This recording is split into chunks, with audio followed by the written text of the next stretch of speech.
Hi, my name is Johanne. I make videos whenever I feel like it. And today's video, I will be talking about the process of applying for PhDs in Denmark. I will try to give some general idea of PhDs in Denmark. However, a small disclaimer, I can mostly just talk about my own experience, and this video will be very focused on my personal experience. So do further research if you are truly interested in applying for PhDs in Denmark. This video works mostly for just satiating curiosity, I think. If you follow along on this channel, you will know that I have been working as a teacher in Denmark for a year. And while I worked as a teacher, I applied for PhDs. And this September, I will be starting a PhD at University of Copenhagen. So my experience paid off. Firstly, I would like to talk about types of PhDs and compare it to what I know about PhDs in other countries. My knowledge on this is based on what I hear from people doing PhDs in, for example, America. So an important thing to know about PhDs in Denmark is that they count as a job. When I talk to friends about starting my PhDs, I don't say that I'm going back to school. I say I got a job, because that is what it is. I know a lot of countries you pay for your PhD yourself, or even if you get like a PhD fellowship, you will end up paying some of it yourself. It may not cover all your expenses, etc., etc. In Denmark, it covers your expenses. I will get paid a living wage for 3 years. I will also be teaching for a semester, but I will have plenty of time to just research. I will get paid to research. I look at this as a job. I don't view this as school. It's viewed very differently from going to school here. You're also viewed as part of the faculty. Like of course you're not like at the same level as the people who have professorships, etc. But you're viewed very differently as a PhD student versus as a master's student. In Denmark, most people who go to university do a master's. So it's very common to be a master's student, whereas it's very hard to get into a PhD program. Now here it's of course important to consider that there are different types of PhDs. I'm talking about a very specific type of PhD, and that's very much what I think about when I talk about PhDs. It's this sort of fully funded PhD where you're answering some kind of call. However, you can in Denmark pay for your PhD yourself. You can pay for parts of your PhD.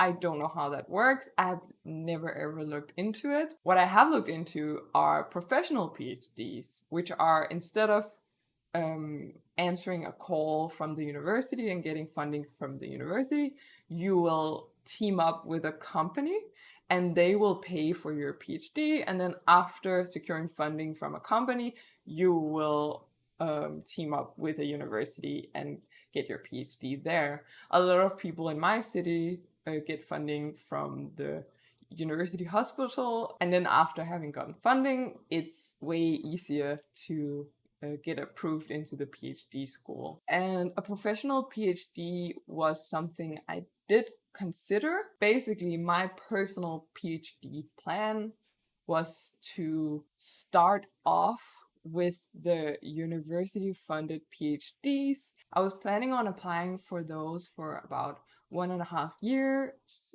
and then afterwards I was thinking, if that doesn't pan out, then maybe I would try and ask Lego if they wanted to team up. I did my internship at Lego, so I figured that would be cool as well. But basically I wanted to try out the classic route first, and then when that failed, I was planning to look into other routes as well. I really did not expect to get funding so early, but I got funding the classic route. And the classic route very much feels like a job. Like it feels like a classic job. In Denmark, the PhD jobs appear on your traditional job application websites. So for me, I very much treated it as trying to get a job. While I worked as a teacher, I would apply for different teaching positions. I would apply for PhD positions. I sort of viewed it the same. I can show you an example of a job listing so you can see it's very much like a traditional job. So I am at JobNet, which is a, I think, government-owned job website, which everyone has to have if they want to get unemployment and stuff.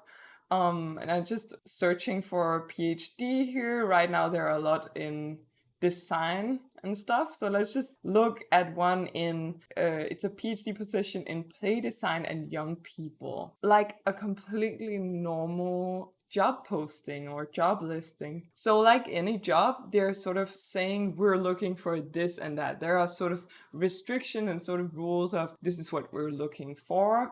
They have a specific group they're interested in the research being about, and then they're talking about which methodologies. In this job posting, the methodology is very broad, and you can see here they list some inspiration for what kind of methodology they're looking for. So you can sort of see where they're interested in going, and then if I were to apply for this today, I would see, okay, design anthropology. I have a background in ethnography, and then I would figure out how can I make this job listing about me. So I would make sure to emphasize design anthropology, but then I would make something I'm comfortable with and design a project using ethnography. So this is very similar to an ordinary job listing, right? You see they're looking for someone with this kind of experience, someone with these kind of skills, and you'll say, okay, I don't have those skills. However, I have these other skills, and then you would sort of make yourself fit into what they're looking for. You're just sort of trying to decode first, is this something I could be interested in? How can I make it fit in with what I'm actually interested in? And then the big difference is when you apply for this type of job, instead of just having an ordinary, like normally you do a half a page of application, you will do 5 pages of application. So here's the sort of list of what your application must include. It's almost like a little paper, like you do 5 pages. So you have to introduce what kind of theory am I interested in using? How will I gather data? What's my methodology, etc. And you will have a bibliography, references, and then there's a big emphasis on realism. Like, is it realistic? So that's a part where it's kind of different from a paper. You don't just have theory and methodology. You also sort of have to show that it's a realistic project. And you will do this by sort of making a timeline, even maybe arguing how will you gather the data. In my project, I'm planning on gathering data on gymnasium students, and having just been a gymnasium teacher, I argue that I have a network that I can draw on in the data gathering process. So it's a sort of weird genre where you have only 5 pages to basically talk about everything, it feels like. And it's very different what people expect you to talk about. Like, I've had a lot of different academics and different professors, etc., look at my applications, and they will all say like, oh, you should dedicate time for this, you should dedicate time for that, you should emphasize this more. Whereas like, I have 5 pages, I need to have all of this, and you all want me to emphasize different aspects even more. So I think it's also just being lucky that whatever you choose to emphasize, whatever is the most important for you, is also what the people you're applying for a PhD to, that's also what they're emphasizing or what they want to emphasize. So there's a sort of weird thing going on there. So it's kind of a hard balance that you have to reach, and I mean, you have to be lucky as well. And as I mentioned, in Denmark, a PhD is sort of as a job, like viewed as a job. Technically, I'm a student, I'm called a PhD student, but it is a job. You get compensated accordingly, of course. It's a very livable wage, I would say. I just having worked as a teacher, as a high school teacher, I get paid almost the same. I feel like my economy is not gonna change that much, honestly. So I also want to talk about the process. That is very different from applying for an ordinary job. I would say, like, an ordinary job, there's a job posting, you apply, and maybe it takes a few hours to write an application, and then a month later there's a deadline for applying. And then I think, like, if you haven't heard back 2 weeks after the application deadline, then you didn't get it. Like, I think normal job postings are very quick paced. Often I even get a call back before the deadline of the application. That's not how it works here. I'll show you again the application. So here the application deadline is in October. Typically from the job posting to the deadline, there's about half a year. So you have, like, 6 months or something like that, maybe a little less, but you have several months to do the application. And that's of course because it takes a long time. Like, you will spend several days. And as you can see, from the deadline to when they expect to fill the position, from October to February, again, we have like about half a year. And that's very normal. So in my experience, what happens first is that you get longlisted. Basically, someone will just quickly sort through who's qualified, who's not qualified. Just real big sorting. And I think with most applications, you will be longlisted. You don't always get told whether you're longlisted or not, but sometimes you get an email like, congratulations, you've been longlisted. Then the next step is shortlisting. As far as I understand, very few people get shortlisted. And that's because when they shortlist you, they are choosing to assess you, give you a sort of lengthy feedback, basically. Obviously, they can't shortlist 40 people because they write, like, I think 2 pages of feedback for you. Like, they will sometimes be very thorough. They will look through, like, what's your background, what kind of qualifications do you have, what's a plus, what's a minus, was your theory good? Is your methodology good? Is it realistic? And you will receive all this feedback, which is absolutely wonderful. So the cool thing about applying for a PhD is that even if you get a no, you will probably be enriched and, like, you will become more skilled from the feedback that you get. You can implement that in your next application. I don't know exactly how hard it is to get shortlisted. I think it's maybe like 10 people or something, like 10 applicants. That's kind of my vibe, but I don't remember what I'm basing this on. That's just, my head is telling me maybe it's around 10 people. More than half of what I've applied for, I've been shortlisted. And at this part, it's already been a while. I think, like, they'll be like, you've been longlisted. Now in like a month you'll be told whether you're shortlisted. Then they will have like 6 weeks or 2 months or something to look at you after you've been shortlisted, because they need time to assess and write this feedback down. And then after that you get your feedback, and then you're waiting to know, will I get the interview? And typically they don't call a lot of people for an interview. The one I went for, they had 2 positions. I know they had 6 people for an interview. I think it's very typical that if you are going for an interview, you will have a very big chance of getting the positions. Like, they call you for an interview because they really truly believe you are qualified for this position. And at this point, it's been like 4 months. You've almost forgotten what you applied for. And then you get an interview, and the interview is sort of odd. It feels like a mix between a job interview and an exam, because it is sort of mixed in two. It's a weird genre. They will ask you like classic interview questions like, why do you feel you fit into this position? Like, how do you feel about teaching? What kind of expectations do you have? Like, very classic interview questions. And then the other aspect, they'll be like, so you write in your application that you plan to use this methodology. You use this very specific word. What do you mean by this word? Why did you choose this methodology? What do you mean by this theory? Can you tell us why this is relevant?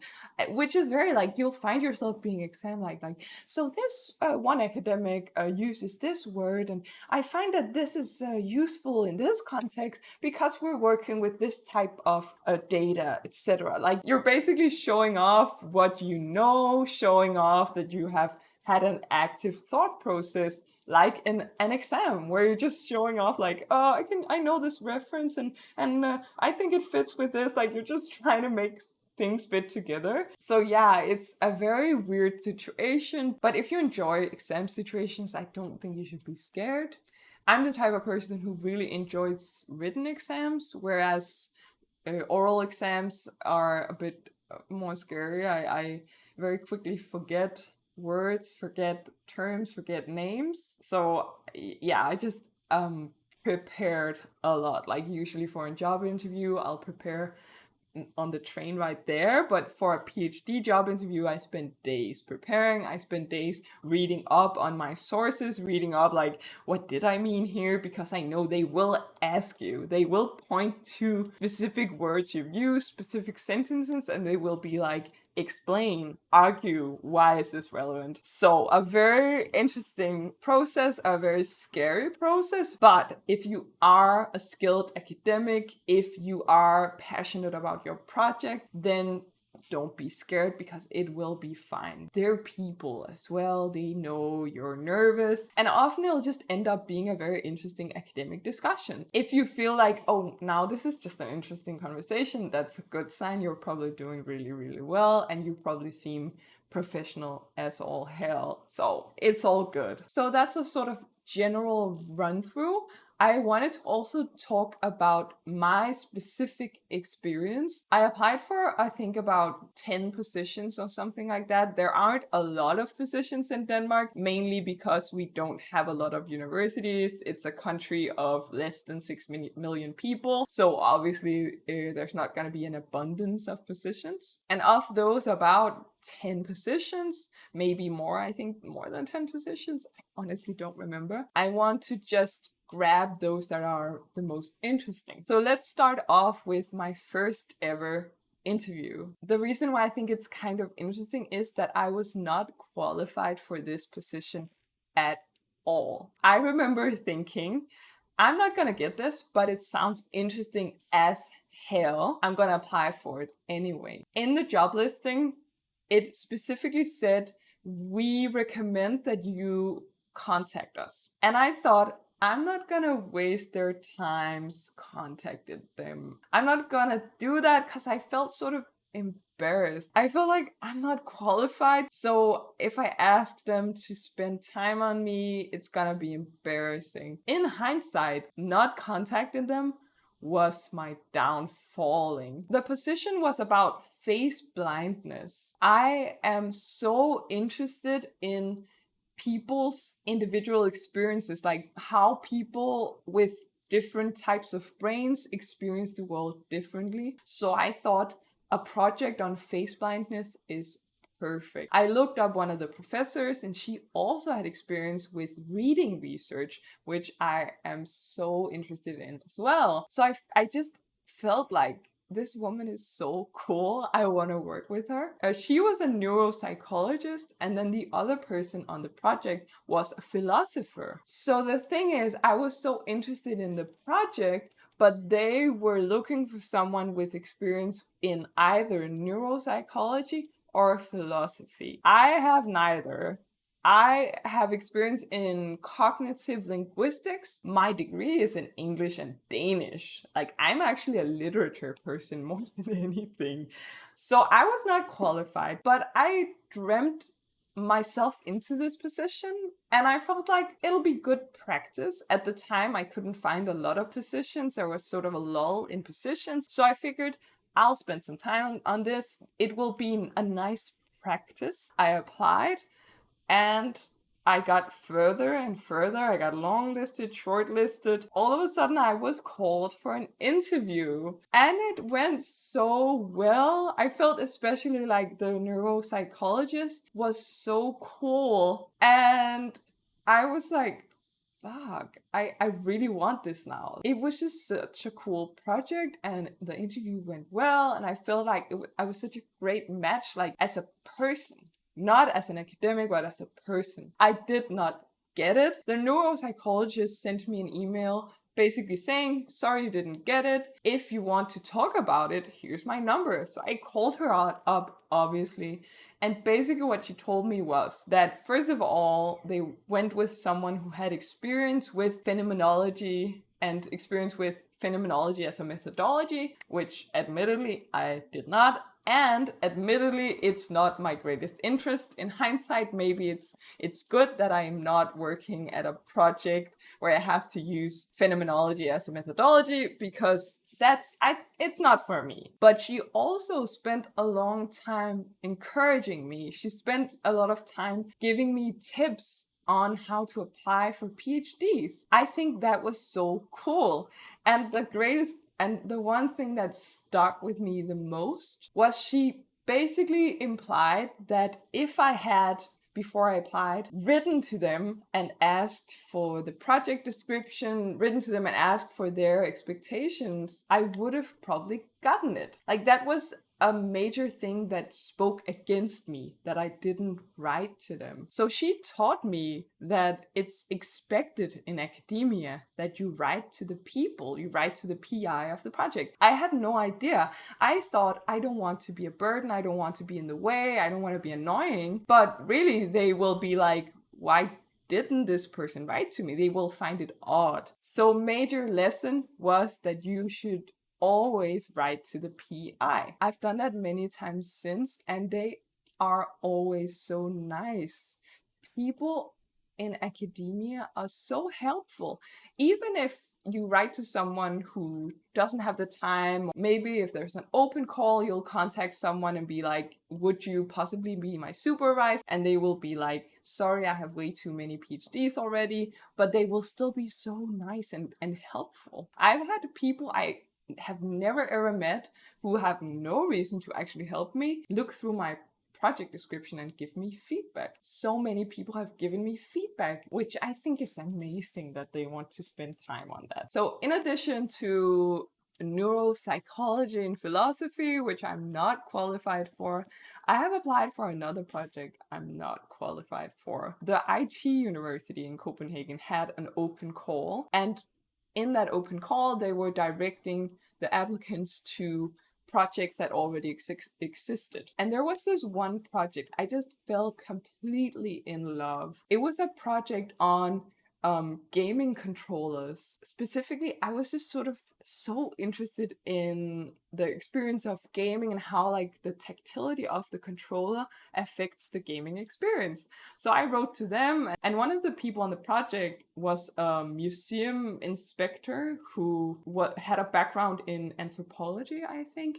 And I was like, that's cool. Okay, so we have an anthropologist. I have an interest in ethnography. I also have an interest in like culture and museums, so we can make this work. And these guys were so nice. They spent so much time on me and my application. We would have several meetings. I just can't believe how nice academics are. And of course, as they said, they had something to gain as well. Like if I got the open call funding, they would have further funding on their project. So yeah, they have something to gain. They're not just being nice, but still, like the fact that they trust some random person shooting them an email and trust that I'm worth their time, I just think is so nice. I fell more and more in love with this project, and the more time these guys spent giving me feedback, the more I just felt I have to do this. But I weren't even shortlisted. So moving on from sort of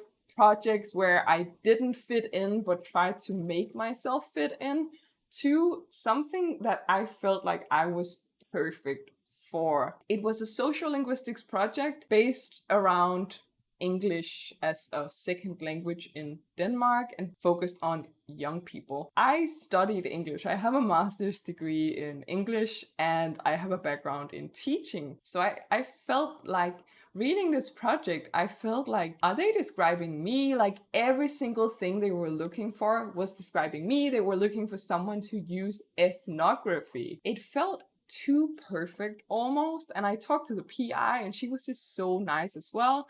I think it's so important to talk to the PI before you start and have a feeling of, do I want to work with this person for 3 years? And everything was just so perfect. I felt so perfect. I felt so cool. I felt everything was right. And I felt a bit too confident. I was so secure. I was so like, yeah, I'll get this, no problem. I'll just write an application. I'll just do this, boom, boom. Everything is going to be cool. This is mine. And I was shortlisted, but after my feedback, I was not deemed qualified. That was a huge blow to my ego. I feel like in general, I've had a lot of positive experiences, but I wanted to share some of these negative experiences, show that, a lot of failure, a lot of trial and error has gone into this whole process, but it has helped me immensely. I've learned huge lessons. Every single application, every single interaction with academics, every single feedback has helped me make better applications. Finally, let's talk about the one I actually got. Back in winter, there was a huge open call round. Every single department in the humanities had their own open call with 1 to 2 positions available. So I felt like now is my time to shine. So open calls basically means like it'll be in this department, so you'll have to figure out how you fit into this department. You'll maybe have to find a project to align yourself with, but ultimately you are free to do whatever. So I applied for a bunch. I tried to make most of them align with my master's project, which was about reading and visualization. So it's sort of cognitive reading project. I tried to make that fit in with most departments. All these projects had the same deadline. And in the end, I felt like really secure. I felt like I had made some wonderful, wonderful applications, all centered around reading and cognition. But I had such a hard time figuring out what to apply for in this one department called Ingerom, which is English, Germanic, and Romance languages. So it's a sort of foreign European languages department, basically. I just kept looking through the different aspects of the department, the different employees. I just couldn't find an angle that fit with my master's project. Honestly, I was almost giving up, but I wrote to some different people and I found this one project. It was under language norms and language change, and it was under a tab called future projects. Here it is. And here is actually the one I didn't get. Interesting. So under this little tab, planned projects, I saw this one headline: emergence of new communicative norms on the internet. And I just had a gut feeling that that would be cool. As you can see, no one is linked to this project. So I had to write to a bunch of different people, try and figure out whose project is this? Who do I need to contact? And when I was sort of giving up on figuring out an angle for Ingerom, I figured out who was linked to this project, contacted him, and we just had the best conversation. Like, he just dedicated so much time to me, and he just seemed so nice and so cool. Again, just someone I would love to work with. So I sketched up a project, and honestly, it was sort of last minute. So basically what I did was I took that one application where I felt I was the perfect candidate that I didn't get. I implemented the feedback, changed it up a bunch, of course changed the angle to be focused on the internet, and I got very sick all of a sudden. Just like right before the deadline, I had like 2 weeks of illness, and I was just like, fuck, like, I don't know if I can do this, but I just did it anyway, sent it in. In hindsight, it has so many spelling errors. It's so embarrassing. As I said, I have a master's in English. Like, there is no excuse to be bad at English. But yeah, I got it. That it's so insane. I didn't get any of those other ones that I felt were so polished and so good. I got this one. That's the one I'm starting this September. And I'm so excited for it. I'm so happy that they ignored the spelling errors. I remember thinking, will they ask me about the spelling errors in the interview? Will they be like, did you spend time on this? But no, they were just so nice and so cool. So, let me tell you a little bit about what my project will be about. I will try and be vague because I mean, there is such a thing as academic theft, sadly.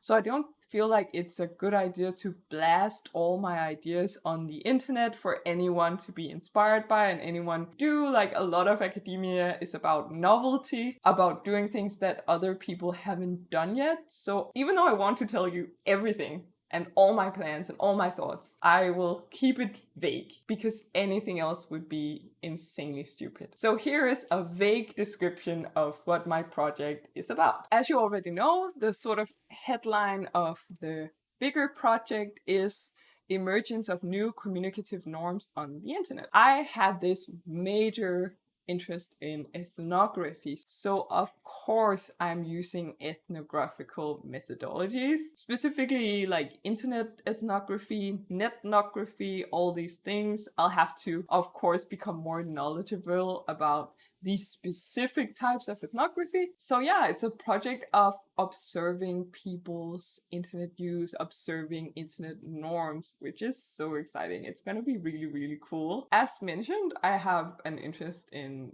young people as a teacher, but I also think young people are interesting because they're in a phase of their lives where they're developing a lot and they're performing and sort of investigating their identities. So I chose to specifically focus on young people's internet use. And I'm so sorry I have to be so vague. I'm just trying to be clever about this. But yeah, it is, long story short, a project about young people's communicative norms on the internet using observational data. And I think that's all I can say for now. Of course, I will make videos about this. I mean, once I start publishing stuff, writing up stuff, I will talk way more specifically about what I'm doing, but for now I would like to make sure that I'm the only one doing what I'm doing. Right, so I hope you learned something from this. If you have any questions, if you have anything you would like to know, please don't hesitate to ask. Feel free to shoot me any questions that you have. If you are applying for PhD yourself, I wish you the best of luck. I can't wait to get started. This September, I'm sort of counting down the days. It's gonna be so exciting, and I can't wait to just spend 3 years doing research. It's gonna be amazing. Thank you so much for listening to me. I hope you have a wonderful, wonderful day. Maybe I'll see you in the next video. Bye!